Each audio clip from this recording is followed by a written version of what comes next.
So this is a presentation on using MLA citation and formatting standards to put together a works cited and in-text citations for papers that you may write. So let's talk first just generally about in-text citations and about the works cited page, and then we'll move to some more specifics that hopefully will help you with these particular things. So in-text citations are the little parenthetical citations that appear within your document, within the body of your document. You have to use in-text citations for every quote, paraphrase, or summary that appears in your paper. So whether you're using a direct quote, whether you are paraphrasing a source, or whether you are summarizing a source, you must include an in-text citation for that. In MLA style, that in-text citation will include the author's last name and the page number where that information came from. That should be the page number from the original source. That's why it's important to always find the original source. And this is one of the reasons why we don't rely on the internet to find sources. This is why we try to find the original source, especially like in a PDF form, is good because that will retain the original page numbering. If there is no author last name available, and this is rare for an academic source, academic sources 90% of the time will list an author last name, but if there is no author last name available, then you'll list the organization name instead, or if there is no organization name, then you'll create an abbreviated title for the article to put inside of that in-text citation, and I'll show you what I mean by that in a minute. And if there is no page number available, again, this should be a rare occurrence. Once in a while you will use a website, or once in a while you will find an e-document of some sort that doesn't have page numbering. In these situations, then you will not have a page number to include, and so you will omit it. The exception for these citations is if you use the author's name in the signal phrase, and that's actually considered best practice to include the author's name in the signal phrase, then you would only include the page number in the in-text citation. You don't repeat it again in the citation if you've included it in the signal phrase. So let's take a look at some examples of in-text citations. So let's say this is a sentence in your paper. This is a sentence, quote, with a direct quote in it, end quote. And then here's the citation with the author's last name, Tolan, and the page number, 456. I wanted to quickly look carefully at how this sentence is formatted. This is important. So if this were a sentence in your paper, notice that it's capitalized at the beginning like any other sentence would be. Because the quote is incorporated right into the sentence, just as you would say it if you were speaking it out loud, there's no comma here after sentence. This is a sentence with a direct quote in it. There's no comma. The W is not capitalized. We don't randomly capitalize words in the middle of a sentence. So this just says this is a sentence with a direct quote in it, and only the words from the direct quote are inside those quote marks. Notice there's no punctuation here inside the quote. The punctuation to end the sentence comes after the citation. If you can remember that the citation is considered part of the sentence, then that'll help you remember where to put the punctuation, because we would never put punctuation in the middle of a sentence. We always put it at the end of the sentence. Also notice that there's no comma between the author's last name and the page number. So it's just last name, page number, inside of parentheses. Okay, so this is a sentence, quote with a direct quote in it, end quote, parentheses, author's last name, page number, and parentheses, period. All right, that's one sentence with a direct quote and an in-text citation afterwards. Here's another example. This is one that would be paraphrasing rather than using a direct quote. According to Tolan, comma, sentences that paraphrase should still include citations. Notice in this case, because the signal phrase, according to Tolan, includes the author's last name, the in-text citation does not repeat Tolan again. In this case up here, the first example, the signal phrase did not include the author's last name, and so it was included in the citation. But in this second example, the signal phrase used the author's last name, so the in-text citation only said the page number. Here's another example. When there is no author name, abbreviate the article title in the citation, and so if there were no author name here, let's say the article title was something like, it should say no author, oh well, no author for an article, let's say that was the name of the article, then, or we'll just go with this, no title available, let's say that was the name of the article, you could just abbreviate that to no title. Put that inside quote marks. Again, no comma or anything, okay? So just abbreviate it to whatever you want. Don't put the whole title. Just abbreviate it enough. The whole point of an in-text citation is to give enough information that your reader can go and locate that source on your works cited page. So all you have to do is give enough information for your reader to locate the source. So long as no title would be enough for your reader to go locate that source on your works cited page, then that's all you have to do. There is an error here. I just noticed title would need to be capitalized here, the capital T. So I apologize for that oversight. I'm glad I can tell you about it in this video. It would be capital N, capital T, no title, in quote marks, and the page number 345. Notice the period is still coming after the citation. The citation is considered to be part of the sentence. And here's a final example. It is important to notice the formatting of these citations, parentheses, author's last name and page number, and parentheses, and period. Okay, those are some examples of in-text citations and what they would look like in MLA citation style. Let's talk briefly about some of the general expectations of your works cited page.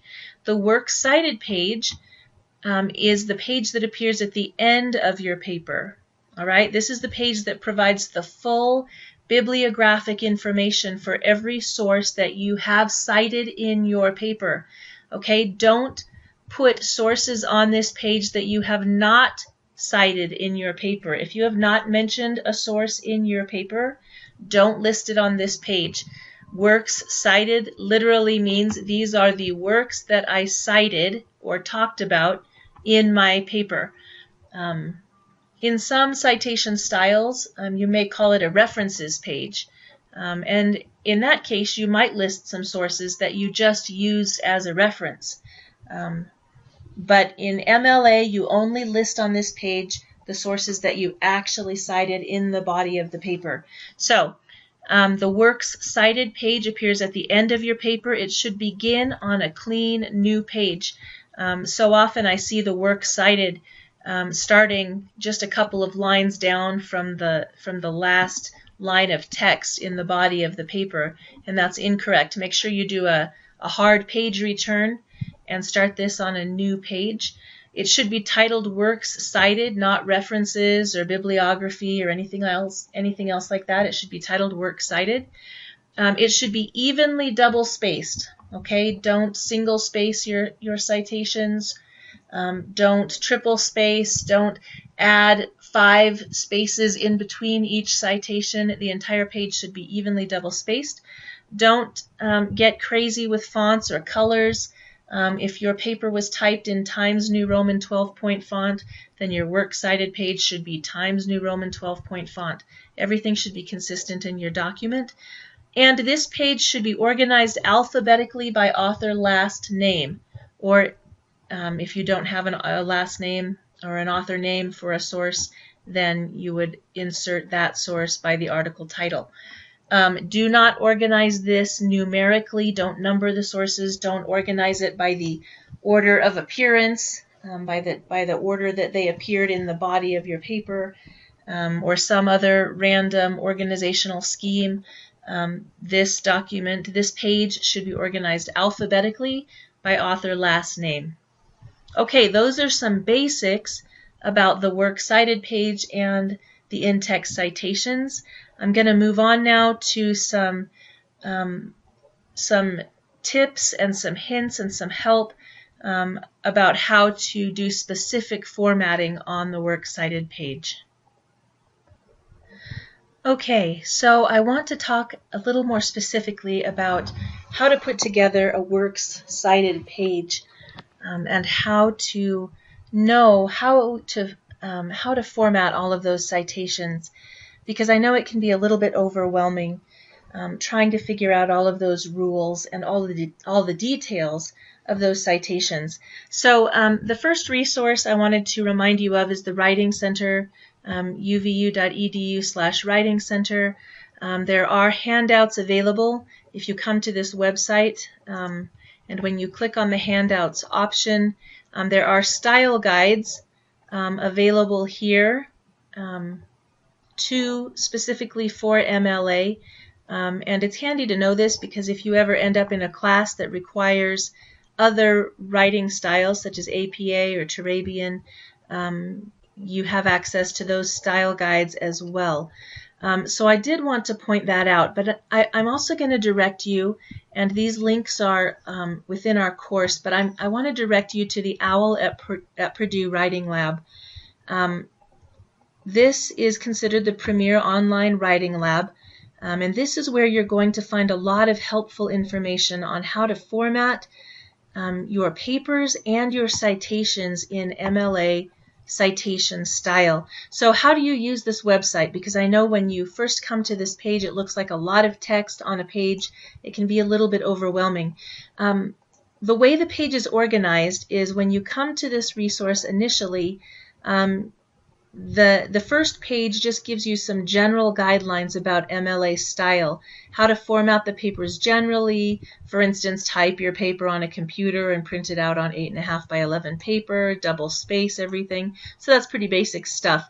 There's a sample paper which I think is really helpful. Pay a lot of attention to any samples that you ever find. To navigate this website though, pay attention to these links over here on the left. And we're specifically talking today about the works cited page and the in-text citations. So to look at in-text citations, you would just click that particular link, and this will tell you about the basics, the basic rules for in-text citations. And I won't take the time to read through all of this now, but this really is a lot of what I've already covered in this video about the author's name, if it already appears in the sentence. What I love about this is it covers every known possibility. For instance, if there are multiple authors, if there is no known author, if you're citing a source that has a literary work that has multiple editions, what happens if you find sources where the authors have the same last name? For instance, it's not uncommon that you'll find a source and both authors have the last name of, say, Johnson. That's a fairly common name. Then what do? Because if you just put Johnson in that citation, how is your reader going to know which Johnson it is that you're citing? It explains how to handle that situation. Or what if the work has multiple authors? Are you really going to list out all those authors' names? You'll find as you're doing your research, sometimes an academic source will have 7 or 8 or even 10 authors, if you can imagine that.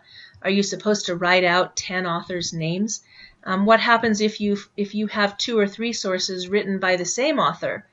How is your reader going to know which one you're referring to?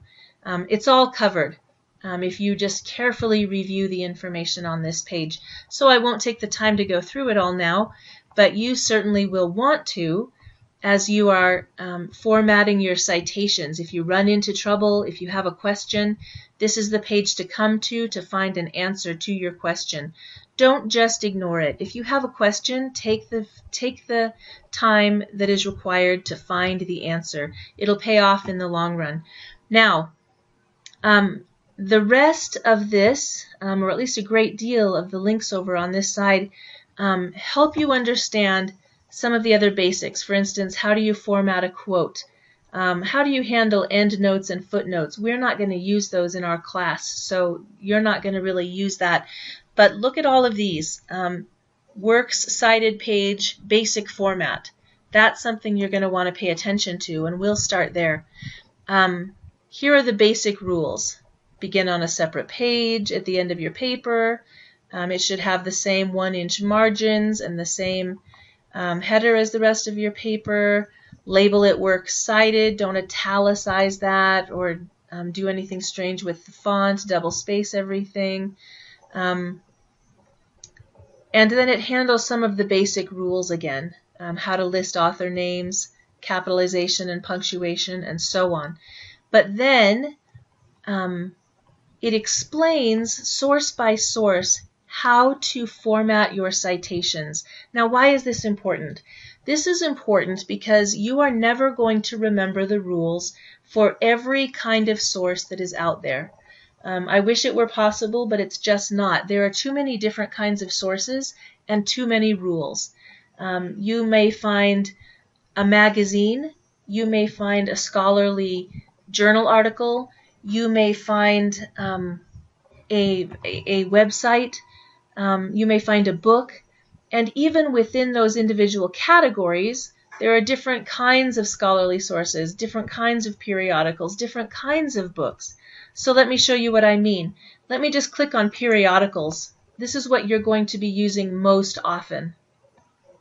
Now, we know that articles in magazines are typically not considered scholarly, so you probably won't be using a lot of these or newspapers, but just in case you are, here's how you cite them on your works cited page. First comes the author's name, followed by a period. Every single detail in this example matters. Okay, don't skip any of it. Then notice where the quote marks are, notice where the periods are, notice what is italicized and what is not, notice the order that things are listed, notice where there are colons and periods. And if you don't understand a phrase like medium of publication, then go down to the sample, in this case print. And the reason it says print is because the other possibility is web. Okay, and you'll see that further down. So what you'll find on this page for periodicals is all the different kinds of periodicals that are out there. So you might have a magazine, a newspaper, a review, an editorial or a letter to the editor, anonymous articles. Here's the one you're going to use most often, an article in a scholarly journal. All right, so pay really close attention to the formatting for articles in scholarly journals. An article in a special issue of a scholarly journal. Sometimes scholarly journals will come out with special issues. For instance, just in the spring or just in the summer or half-year editions, things like that. In those cases, you'll have to format those just a little bit differently. So that's how you'll handle that kind of information.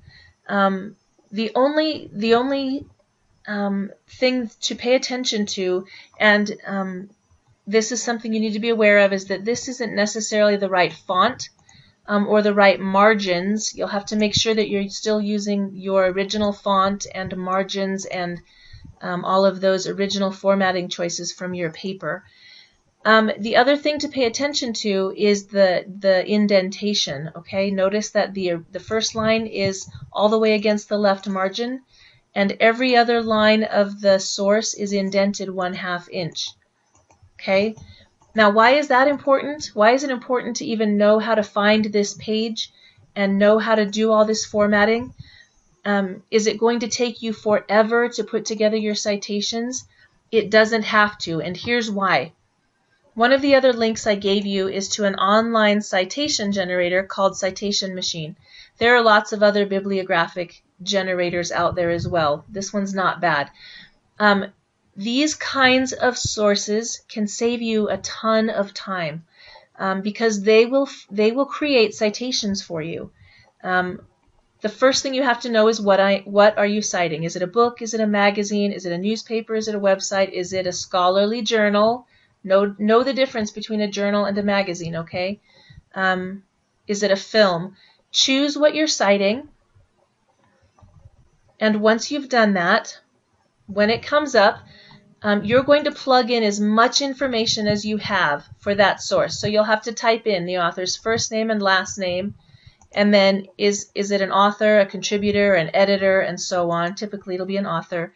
Type in the title of the article, the title of the journal, the volume number, the issue number, the page numbers, the DOI, which is the digital identifier number, which you can typically find in the abstract information. I'll try to show you that somewhere. The origin of it. Did you actually go to the library and find it, the printed copy, or did you find it online, or did you find it in a database? Who published it? When was it published, and when did you access it? In other words, today's date. Once you've entered all that information, click Create Citation, and the citation machine will create the citation for you. However, what citation machine will not do is format it perfectly for you. It probably will not double space it. It probably will not create the indentations for you. It probably will not use Times New Roman 12-point font. And there's a really good chance that it's not going to get all of the capitalization right. It's probably going to forget to put in some of the periods or quote marks. It's probably going to forget to italicize some of the things that need to be italicized. And that's why it's important for you to know how to double check those citations against the rules. Okay? That's why you need to know where to find the rules.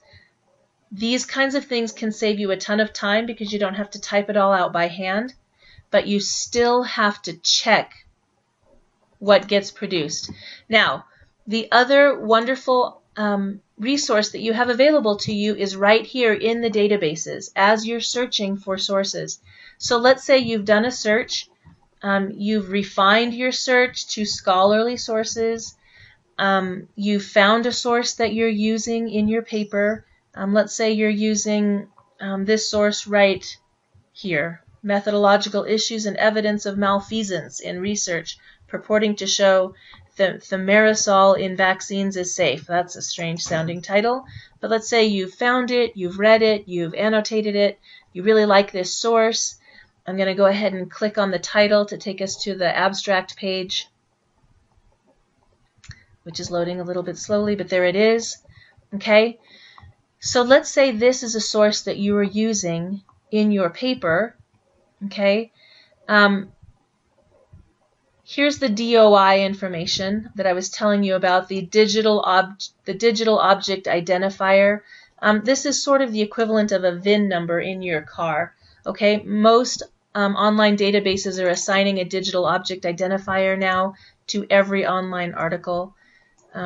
So when you're using an online citation generator, it's going to ask you for that digital object identifier. In MLA citation style, that number is not as important. If you are using APA citation, it would be very important because you do have to include that number in the citation. But here is a great resource that you may not have known about. If you bring up your source to this page, over here on the right, you have an option to cite the source. So if you click that, then the citation will come up in many different formats. All right, formats you've probably never heard of. The Brazilian National Standards format. You're never going to need that, but there it is. The American Medical Association, the American Psychological Association. You're looking for MLA, right? So scroll down to MLA. Modern Language Association, and there it is, cited for you. All you have to do is copy and paste that. But look, there are some problems, okay? It's not double-spaced. There are no indentations. And there are some things capitalized that shouldn't be. For example, when you list out the title of the article, we don't capitalize conjunctions, and, but, or, for, nor, yet, or so. We don't capitalize the first letter of prepositions. And we don't capitalize the first letter of conjunctions. So conjunctions, prepositions, or articles should not be capitalized, but they do get capitalized using the citation option. The indentation isn't there, the double spacing isn't there, so there are a few things that you're still going to have to correct. And if you don't know the rules, by being familiar with, for instance, the OWL at Purdue website, or the handout from the Writing Center, then you're still going to have some trouble. But look how much time you saved being able to copy and paste that into your paper, and then just make a few corrections to that citation by changing that capital A to a lowercase a, changing that capital O to a lowercase o, adding the indentations where they need to be, changing the font to Times New Roman 12-point font, and so on. You'll save all kinds of time rather than trying to type this all out yourself, being able to copy and paste and then just make corrections. So that is how you can put together your citations. Remember that they should be organized alphabetically on the page by author last name. This one would be where the H's are on your page, because the last name of the first author is Hooker. You wouldn't reorganize the author's names. You'll notice that there are actually several authors' names, and some citation styles don't allow you to use the et al. MLA does. If you find a source where there are several author names, you don't reorder them in alphabetical order for that source. They are listed in a certain order based on who contributed the most to that particular article. So leave those in the order that they appear, but you organize them on your Works Cited page by the first listed author's last name. Okay. Hopefully that gives you the information you need to find how to correctly cite any source that you have in MLA citation style. Like I said, everything matters. Where every period goes, where every quote mark goes, what should be italicized. For instance, every journal title is italicized, every database title is italicized. Every article title is placed inside quote marks, but not italicized. Okay? All of these little rules that seem so insignificant really do matter. So pay close attention to all of those rules, and you're going to do just fine.